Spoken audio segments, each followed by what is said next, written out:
Oh, that's a wrap? Anyways, wait, I got one for Smo. It ain't a wrap, dog. Relax. UFC motherfucker. What's up, Smo? I gotta ask you this. You stopped the guy with the 8-fight win streak. Do you feel like Sean Strickland did enough to get the next title shot in the middleweight division? Yes, I fucking did. I don't think this thing works. I'll say that. Yes, Judge, enough. Listen, you don't want to see any of these motherfuckers fight that little Chechen war. You want to see the last fucking American in this sport going fuck that guy up. And that's what's gonna happen. What did Sean Strickland do to beat KHAMZAT Chimaev in Anything I fucking want, dude. Anything I fucking want, dude. I'll bring a fucking go. You'll get distracted. Anything I fucking want. I feel like we need to bring the belt back to America. We need a real fucking American to represent this fucking organization. So a fight with KHAMZAT at some point somewhere in the world over fighting at the White House? Well, first of all, guys, I'm not leaving this country ever again. I'm an American. I'm not leaving, I'm not traveling, I'm not vacationing, I'm gonna die on this fucking soil. So it will be in America. Where the fuck that is, I'll be there. What do you want next, Sean? I don't know, man. Chimaev finally gets off the bench, dude. I like a piece of that little Chechen whore. But you never know with him, bro. You never know that guy, but that's what I want. I kind of thought you started going a little wild. And like, no part of you slowing down. But to me, you're getting a little bit more sloppy. But like, no part of this man was slowing down. He was a fucking savage. Was only 2 seconds left. Opposite of that win. Well, we just won 8 in a row. You something. You're a former champion. What do you want next, Sean? Sean Strickland just proved every single analyst wrong. And the way he dismantled Anthony Hernandez wasn't just a victory. It was a statement that's about to reshape the entire middleweight division. While everyone was debating whether Fluffy's grappling would suffocate the former champion, or if Strickland's pressure would break him down, nobody saw this coming. A third-round TKO that left Hernandez crumpled on the canvas, and the MMA world scrambling to rewrite their rankings. But here's what's wild. This fight almost didn't happen the way it did, and the behind-the-scenes preparation reveals exactly why Strickland looked like a completely different animal in there. Champ, Sean Strickland!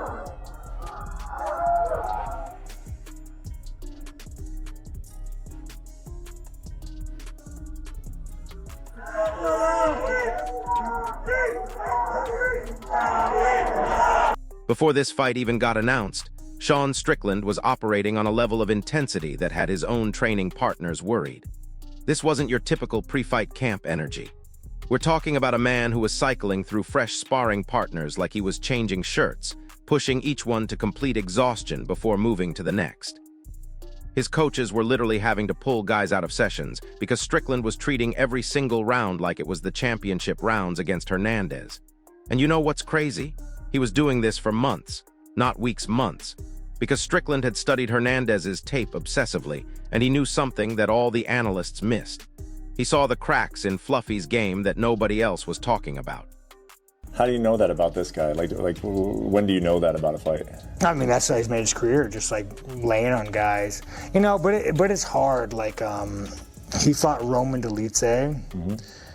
And I mean, Roman Dolidze did his camp for us. He had his, like, again, talk about injuries. He hurt his back. He didn't even train really at all that fight camp.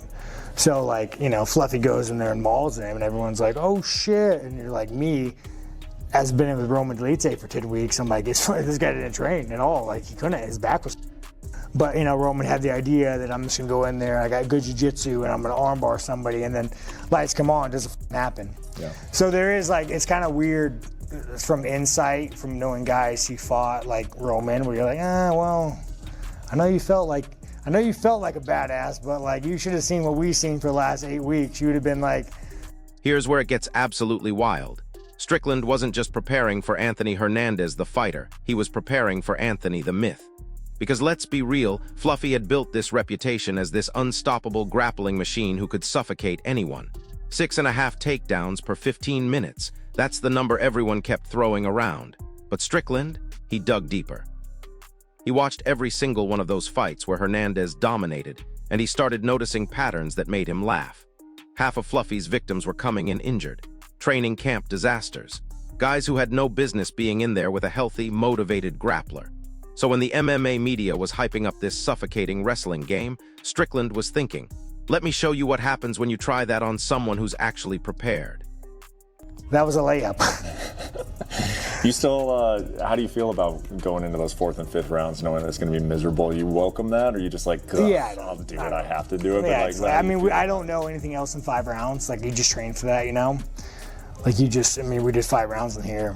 I mean, you've seen 5 rounds in here, and then generally I tried. You're like Fluffy's a hard guy to train for because there's nobody that really fights like him, you know, that like has that pace. So a lot of my training is like my wrestling rounds are outside of sparring. I'll go and I'll get guys.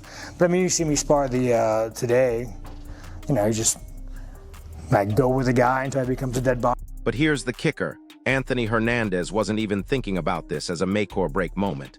While Strickland was treating this like it was for the actual title, Hernandez was viewing it as just another step on his climb, just another name to add to his resume. And honestly, that might have been his biggest mistake. Because when you're facing a former champion who's been grinding himself into the ground preparing specifically for you, and you're treating it like business as usual, you're already at a mental disadvantage before the cage door even closes. Hernandez kept talking about how this was just part of his systematic climb to the belt, how he was ready to clear out whoever was in his path. But Strickland heard that and thought, this guy doesn't even realize he's about to hit a brick wall. I think that every fight's as big as you make it, and like, you know what I mean? I'm not where I want to be. I still want to be higher, so I'm still chasing dreams and goals. So like, I don't know. I just look at it like another fight. I'm gonna go out there to prove myself again and try to knock on that door for the title. Yeah, clearly with every step you take this step forward. Does this fight, Anthony, does this take you to the doorstep of a title fight? Obviously something that you have badly wanted for a long time. Man, I really hope so. But if not, I mean, there's only 2 more people in front of me to take out. You know what I mean? So, like I said, if I got to take every out, then I will. But, I mean, then there's going to be no one to clear out the division. So, I don't know. I just want the belt. I'll clear that out, and then we go. Now listen to this part, because this is where the respect game gets interesting. Hernandez wasn't disrespectful at all leading up to this fight. He acknowledged Strickland as a former champion, gave him credit for his accomplishments, talked about how none of those past victories mattered because they weren't against him. Classy approach, right? But that respectful mindset might have actually worked against him. Because while Hernandez was being diplomatic and professional, Strickland was in full savage mode. He wasn't interested in respect or sportsmanship. He wanted to make a statement. He wanted to remind everyone that former champions don't just fade away quietly. And when you combine that motivation with months of obsessive preparation, you get a dangerous combination. You see Sean as an opponent, obviously somebody who has won, massive fights, beaten the best of the best. He's been champion. Where do you see him? I mean, is he washed now? Is he still that same dangerous guy? What's this guy? No, I think he's tough and he's really good. You know what I mean? He's beaten the fuck out of some great people, like you said, but all those people aren't me, so I'm looking to go in there and show what I can do against them. Michael Bisping broke down all the numbers before this fight, and on paper, it looked like Hernandez had every advantage. Better takedown numbers, more submission attempts, the whole grappling edge that everyone expected to be the difference maker. But here's what Bisping and everyone else missed: statistics don't account for desperation. They don't measure how badly someone wants to prove they still belong at the top. Strickland was landing 6 strikes per minute with more power behind each shot, but more importantly, he was landing them with the kind of bad intentions that you can't quantify on a stat sheet. Those numbers showed Hernandez averaging 6.5 takedowns per 15 minutes, but they didn't show how those takedowns would work against someone who spent months preparing specifically for that exact game plan. Let's have a look at some of the stats going into this one. The average fight length between the pair of these: Sean Strickland's average fight length 16 minutes, Alexander Hernandez 11 minutes 20 seconds. Knockdown average per 15 minutes 0.24 for Sean Strickland, 0.0 for Alexander Hernandez. So I think that points to the fact that Strickland hits harder. That's fair to say. Strikes landed per minute, Sean's the busier guy, 5.95 to 4.53 per minute for Hernandez. The striking accuracy, Hernandez is way more accurate. He lands at a 62.8% clip, whereas Sean Strickland lands 42.5%. Strikes absorbed per minute, Fluffy also has the better defense. He only gets hit 2.53 times per minute, where Strickland takes 4.57 shots. Striking defense 60% to 49% on Hernandez, and the striking differential plus 138 for Sean Strickland and plus 2.0. Now, when it comes to the grappling, the takedown average per 15 minutes, 6.5 takedowns in a... And get this, the grappling numbers told an even more interesting story when you dug deeper. Sure, Hernandez attempted more takedowns, but his success rate was only 48%. Meanwhile, Strickland, who barely shot for takedowns, was hitting 64% when he did go for them. More importantly, Strickland was defending 76% of takedown attempts against him. So while everyone was talking about Fluffy's wrestling advantage, the numbers were actually showing that Strickland was the more efficient grappler. He just wasn't hunting for submissions the way Hernandez was. Instead, he was controlling positions and neutralizing threats, which is exactly what he needed to do to keep this fight standing where his striking could take over.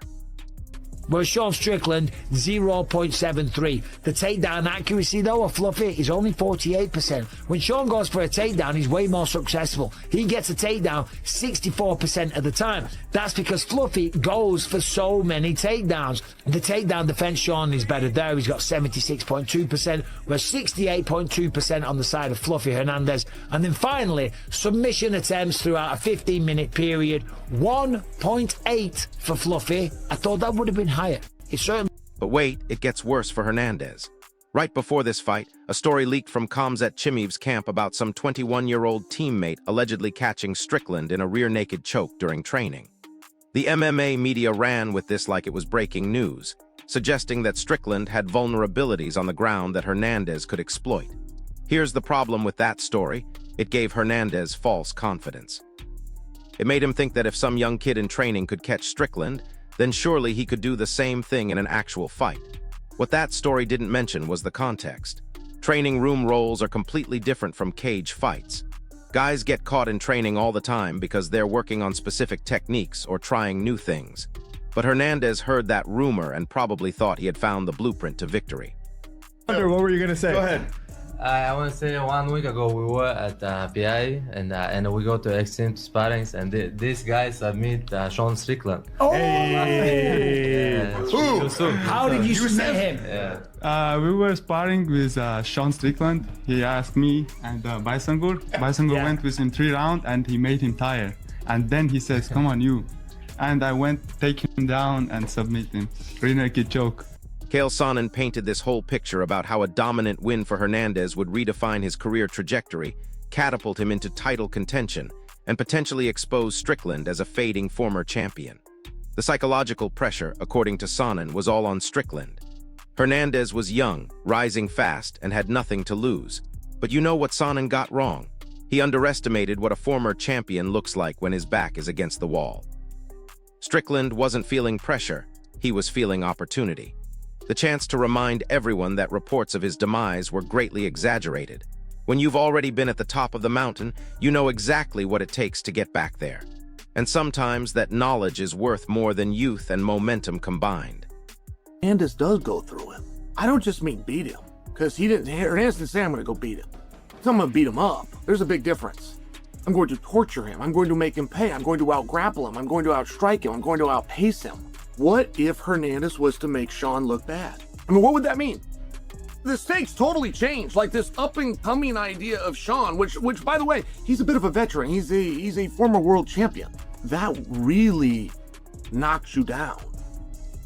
Hard thing to come back from, as a matter of fact. I would go as far as to say that. And these are just the stakes. It doesn't put extra pressure on Sean. This is just a reality that I hadn't previously considered. Hold up, because this is where the analysis gets really interesting. Bilal Muhammad had this brutal breakdown where he predicted Strickland would do exactly what he always does: trash talk, spam jabs, throw deep kicks, probably over 150 of them. But Muhammad also pointed out that body shots had troubled Strickland before, and that walking forward recklessly against a high-level wrestler could be a disaster. The prediction was that Strickland's typical approach wouldn't work against Fluffy, that he'd get taken down and suffocated. But here's what Muhammad missed: Strickland wasn't planning to use his typical approach. All those months of obsessive preparation weren't about doing the same thing harder. They were about evolving his game specifically for this matchup. think that Hernandez is going to have to be the guy that's going to have to go out and break the record and beat 11 straight. I just don't. So what do you do? I mean, what do you do? What would happen there? Because it doesn't hurt Hernandez that bad if he gets bumped by Sean, by the way. Hernandez is a young guy. He's got all sorts of paper behind him, and now he's in the main event. Like, Hernandez got a rocket ship tied to his ass. He's going to be a star. But Sean could really fall. And the way you look does matter. What the performance looked like. William Welch from MMA On Point highlighted something crucial that most people overlooked: Strickland's tendency to keep his knees locked when standing, which theoretically should have made takedowns easier for Hernandez. Welch was hoping Hernandez would push the pace and force grappling exchanges. But here's the beautiful irony: Strickland had spent months drilling specifically for those grappling exchanges. While Welch was pointing out potential weaknesses, Strickland was turning those weaknesses into traps. He wanted Hernandez to shoot for takedowns. He wanted those grappling exchanges, because he knew that every failed takedown attempt would drain Fluffy's gas tank and give him more opportunities to land devastating counter strikes. Strickland, you know what he's going to come out and do. He's going to talk, say stupid stuff to fight weak, but he's going to throw out his jab. He's going to throw out that teep. I'm going to say over under 50 teep kicks for Strickland. Fluffy's shown that he has a weakness to the body. He's gotten hurt to the body a couple times. Kevin Holland finished him with a body shot. So for Strickland, you got to keep him at that jab length. He does a lot of walking forward. I don't think that's going to help him in this fight, because moving forward on a guy that wants to shoot on you and wrestle on you, it's going to give him openings to get the takedown. I'm picking Fluffy. I think that pace is going to be too hard to keep up with. I just want to see him break. Here's the kicker that nobody saw coming. The MMA guru was one of the few analysts who actually favored Strickland, pointing out that the regular-sized cage would be perfect for his teep kicks, and that Hernandez's hunched posture left openings for body shots. While Hernandez was the betting favorite, the guru couldn't shake the feeling that a steady stream of front kicks and body work might tilt the fight in Strickland's direction. Turns out that analysis was spot on. But even the guru probably didn't expect it to be this dominant. Mario Batista predicted a brutal test of endurance and leaned toward Strickland based on experience and tempo control. Again, right direction, but nobody predicted the level of violence that Strickland would bring to this fight. Wow. It's not a bad bet. I mean, yeah, I don't really see Sean Strickland shooting much on him. Strickland's been fighting with his knees locked out. He has those puppies locked that out. That makes me funny. You're exactly right. Tall as hell. Hopefully we see tiptoeing. Hopefully we see Fluffy pushing the pace on him, making him wrestle, making him get up a lot. But Strickland is a good grappler, and God, I'm fired up for the fight. When that cage door closed, everything changed. All the analysis, all the predictions, all the statistical breakdowns, none of it mattered anymore. What mattered was that Sean Strickland had spent months preparing for war, and Anthony Hernandez had prepared for another step in his career climb. The difference in intensity was visible from the opening bell. Strickland wasn't just throwing strikes, he was throwing them with bad intentions. Every jab was designed to hurt. Every kick was meant to break something. And when Hernandez tried to implement his grappling game plan, he discovered that Strickland had answers for everything. Not just defensive answers, but counterattacks that made Fluffy pay a price for every takedown attempt. By the third round, the writing was on the wall. Hernandez wasn't just losing the fight, he was being systematically broken down by a former champion who had something to prove. The TKO finish wasn't just a victory for Strickland. It was a statement to the entire division that he's not going anywhere. It was a reminder that experience and preparation can overcome youth and momentum. And it was a warning to everyone else in the middleweight division that Sean Strickland is still a legitimate threat to anyone's title aspirations. The analysts who picked Hernandez weren't wrong about his skills. They were wrong about underestimating what a motivated former champion looks like when he's fighting to stay relevant. So there you have it. Sean Strickland just reminded the entire MMA world why you never count out a former champion who's had months to prepare for your specific game plan. This wasn't just about one fight. It was about proving that experience, preparation, and sheer determination can overcome statistical advantages and betting odds.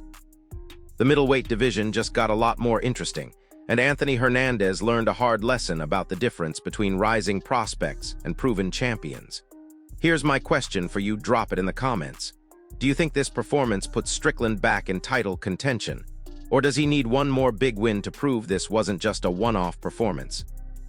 If this breakdown helped you understand what really happened in this fight, smash that like button, subscribe to the channel, and hit the notification bell because the middleweight division is about to get even crazier. I'll see you in the next one. But before you go anywhere, we need to talk about what this victory actually means for the championship picture, because Dana White's reaction backstage tells us everything we need to know about where this division is headed next. While everyone was still processing what they just witnessed, Dana was already making phone calls. And those conversations weren't about giving Strickland a tune-up fight or easing him back into contention. We're talking about immediate title implications, and the ripple effects are going to change everything for at least 3 other fighters who thought they knew exactly where they stood in the pecking order. Here's what nobody's talking about yet, but it's about to become the biggest story in the division. Dricus Du Plessis just watched his former sparring partner demolish one of the most dangerous rising contenders in brutal fashion, and that has to be messing with his head. These guys know each other's games inside and out from their training sessions together. They've pushed each other to their limits behind closed doors. Now imagine being the champion and watching your former teammate systematically dismantle a guy who was supposed to be the future of your division. Plessis, Whittaker knows exactly what Strickland is capable of when he's motivated, and after tonight, Strickland looks more motivated than he's been since he lost the title. That psychological warfare element is already starting, even if nobody's saying it out loud yet. But wait, because this gets even more complicated when you factor in what just happened to Robert Whittaker.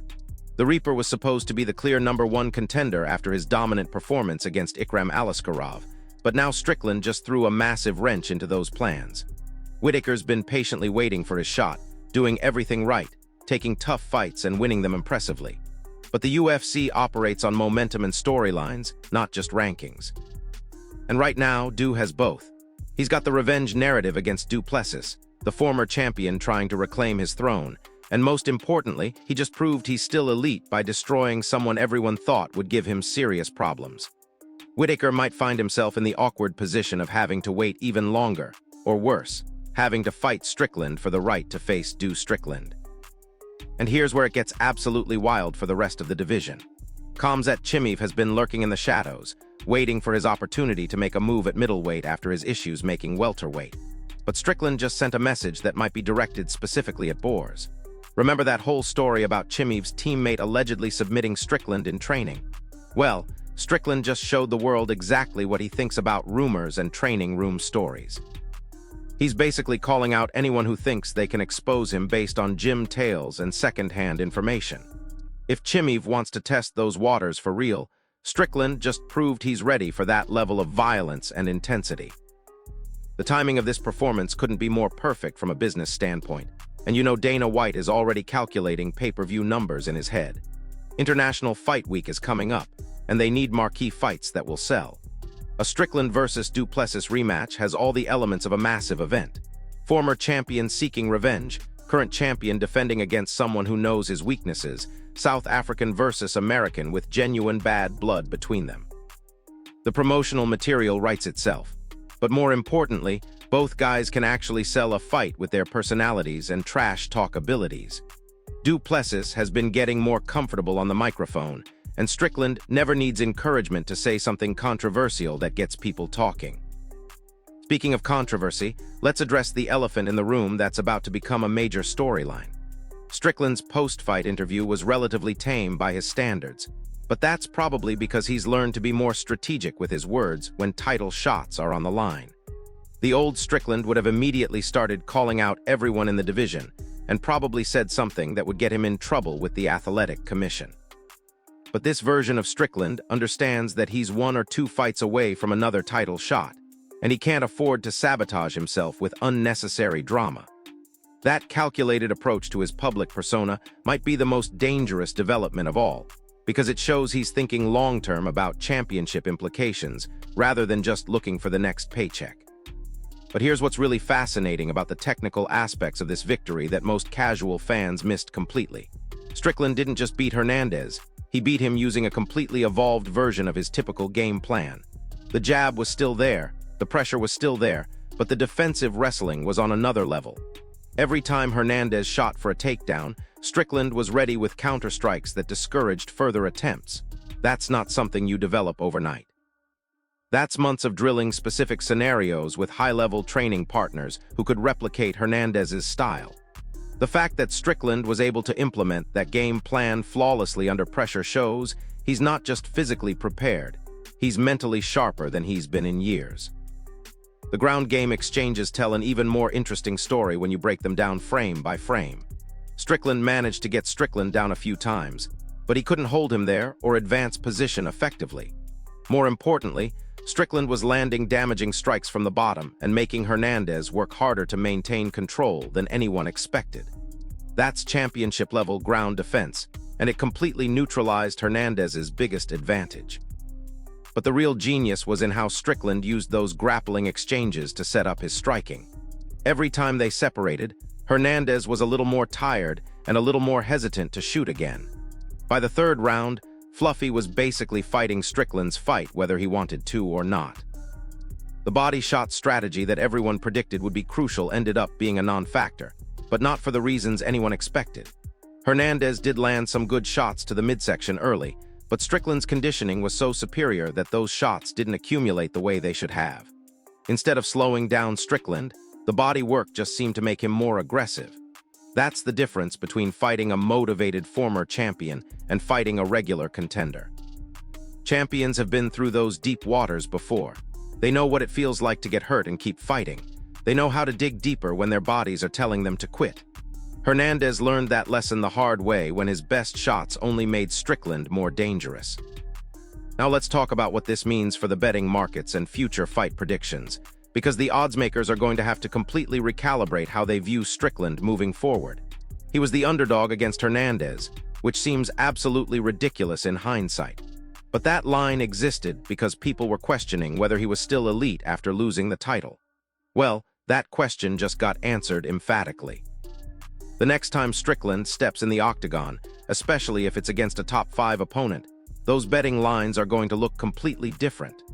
More importantly, the media and analysts who picked against him are going to have to reassess their evaluation criteria. Maybe experience and championship pedigree deserve more weight than rising momentum and statistical advantages. The international implications of this victory are huge too, especially when you consider the global reach of the middleweight division right now. You've got Du Plessis representing South Africa, Strickland flying the American flag, potential challengers from Australia with Whitaker, and rising contenders from all over the world. The UFC has been trying to build their international markets, and a Strickland versus Du Plessis rematch could be positioned as a massive event that appeals to fans on multiple continents.